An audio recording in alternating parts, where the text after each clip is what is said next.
మిత్రులందరికీ నమస్కారం. మార్చ్ 8 ఈ మార్చ్ 8వ తారీఖు రోజు కోసము చాలామంది మహిళలు ఆతృతగా ఎదురు చూస్తున్నారని నేను భావిస్తున్నాను. ఎందుకంటే ఈ మార్చి 8వ తారీఖున తెలంగాణ రాష్ట్రంలో భారీ ఎత్తున దాదాపుగా 14,236 అంగన్వాడీ ఉద్యోగాలను భర్తీ చేస్తామని తెలంగాణ రాష్ట్రానికి సంబంధించినటువంటి మహిళా శిశు సంక్షేమం మరియు గ్రామీణాభివృద్ధి శాఖ మంత్రి సీతక్క గారు తెలియజేశారు. ఈ అంగన్వాడీ పోస్టులకు సంబంధించి విద్యార్హతలు మరియు ఈ దరఖాస్తు చేసుకునే సమయంలో జత చేయవలసినటువంటి డాక్యుమెంట్స్ వివరాలను మీకు 2 వీడియోల ద్వారా అందించడం అనేది జరిగింది.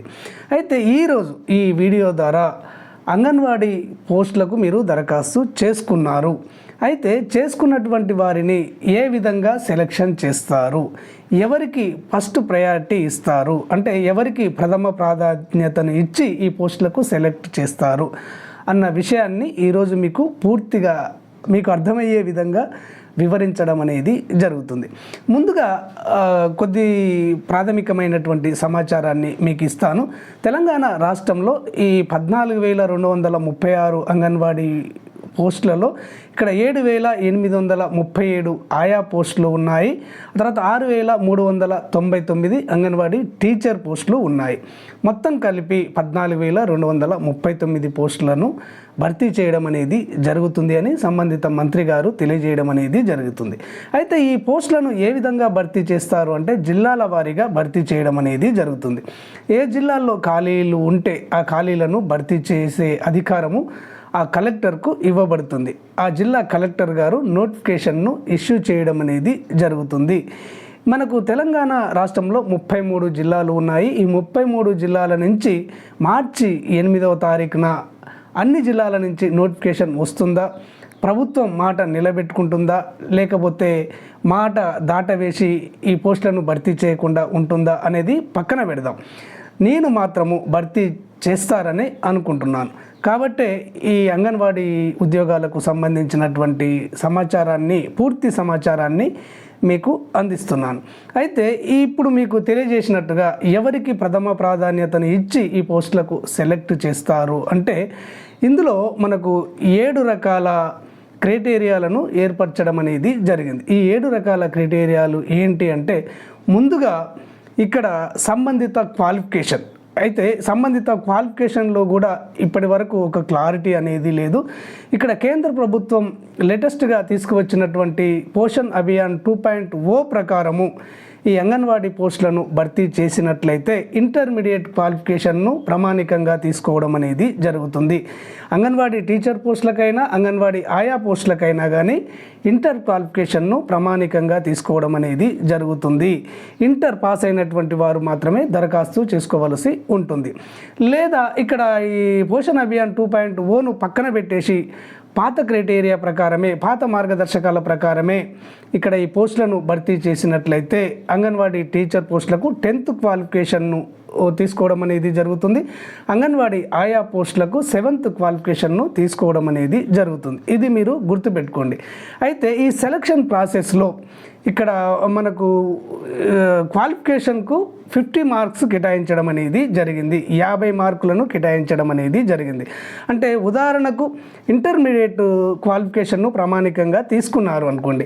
ఇంటర్మీడియట్ పాస్ అయినటువంటి వారికి 50 మార్కులు కేటాయిస్తారు. అంటే ఇంటర్మీడియట్ పాస్ అయిన అందరికీ కూడా 50 మార్కులను కేటాయిస్తారా అంటే అలా కాదు. అయితే ఇక్కడ ఒకటి మీరు గుర్తుపెట్టుకోవాలి. ఇంటర్మీడియట్ పాస్ అయినటువంటి వారికి 50 మార్కులు ఏ విధంగా కేటాయిస్తారు అంటే ఉదాహరణకు ఒక మహిళకు ఇంటర్మీడియట్లో 1000 మార్కులకు 1000 మార్కులు వచ్చాయి అనుకోండి. ఆమెకు ఈ క్వాలిఫికేషన్కు కేటాయించినటువంటి 50 మార్కులకు 50 మార్కులు రావడం అనేది జరుగుతుంది. మరొక మహిళకు 1000 మార్కులకు గాను 500 మార్కులే వచ్చాయి అనుకోండి. ఆమెకు ఇక్కడ కేటాయించిన 50 మార్కులలో 25 మార్కులు తగ్గి 25 మార్కులే రావడం అనేది జరుగుతుంది. 500 మార్కులకు 25 మార్కులు వస్తాయి. 1000 మార్కులకు 1000 మార్కులు వచ్చినటువంటి వారికి ఈ క్రైటీరియాలో పేర్కొన్న 50 మార్కులకు 50 మార్కులు రావడం అనేది జరుగుతుంది. మరొక మహిళకు ఇక్కడ 750 మార్కులు వచ్చాయనుకోండి. ఆ మహిళకు ఇక్కడ 37.5 మార్కులు రావడం అనేది జరుగుతుంది. అంటే 750 మార్కులు వచ్చిన మహిళకు అంటే 1000కి గాను ఆమెకు 50 మార్కులలో 37.5 మార్కులు రావడం అనేది జరుగుతుంది. ఈ విధంగా సంబంధిత క్వాలిఫికేషన్లో మీకు వచ్చినటువంటి మార్కులను బట్టి ఈ 50 మార్కులలో హెచ్చు తగ్గులు అనేవి ఉంటాయి. ఇది గుర్తుపెట్టుకోవాలి. ఈ విధంగా సంబంధిత క్వాలిఫికేషన్కు 50 మార్కులు కేటాయించడం అనేది జరిగింది. ఇక తర్వాత రెండవది ఏంటంటే free school certificate. Free school training certificate కలిగినటువంటి వాళ్లకు ఎక్స్ట్రాగా ఇంకొక 5 మార్కులను కేటాయించడం అనేది జరుగుతుంది. ఇది గుర్తుపెట్టుకోవాలి. ఆ తర్వాత వితంతు స్త్రీలు దరఖాస్తు చేసుకున్నట్టయితే అంటే భర్త చనిపోయినటువంటి మహిళలు ఉంటారు కదా, భర్త చనిపోయినటువంటి మహిళలు దరఖాస్తు చేసుకుంటే వాళ్లకు ఎక్స్ట్రాగా మరొక 5 మార్కులను కేటాయించడం అనేది జరుగుతుంది.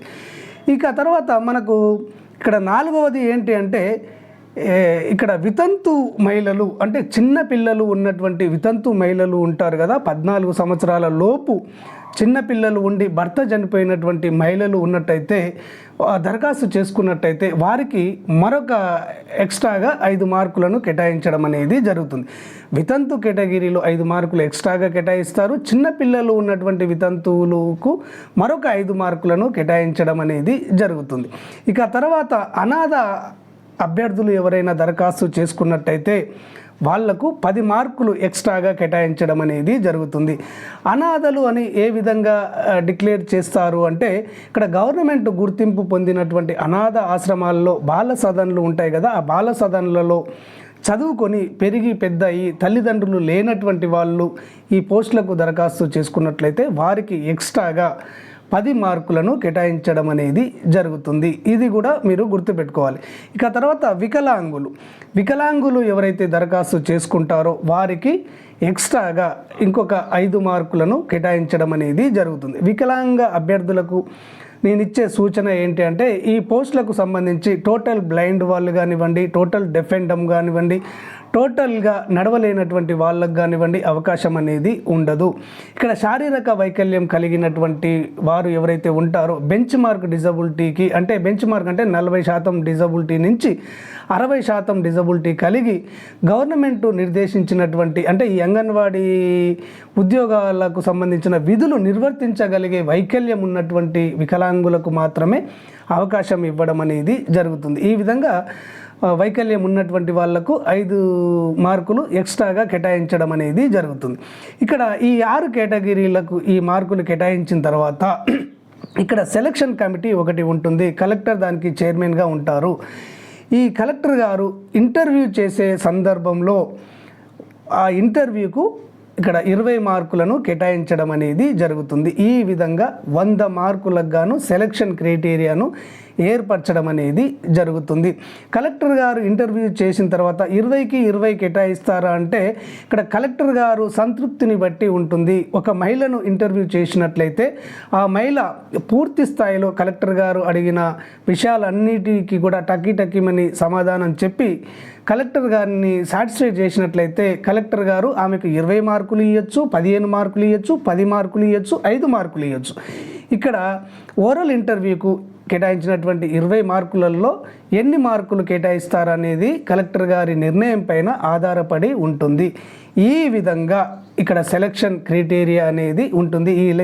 ఈ సెలక్షన్ క్రైటీరియాలో ఎక్కువ మార్కులు ఎవరికి వస్తే వాళ్ళను సెలెక్ట్ చేసి ఈ అంగన్వాడీ ఆయా పోస్టులకైనా కానీ టీచర్ పోస్టులకైనా కానీ సెలెక్ట్ చేసి విధుల బాధ్యతలను అప్పగించడం అనేది జరుగుతుంది. ఓకే ఫ్రెండ్స్, క్లారిటీగా అర్థమైంది అనుకుంటాను.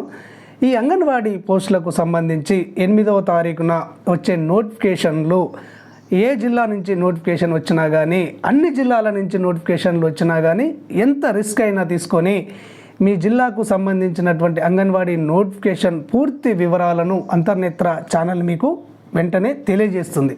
ఈ సమాచారం మీకు వెంటనే తెలియాలి అంటే మీ మొబైల్లో రావాలి అంటే తప్పకుండా అంతర్నేత్ర ఛానల్ను ఆదరించండి, సబ్స్క్రైబ్ చేసుకోండి. ధన్యవాదాలు.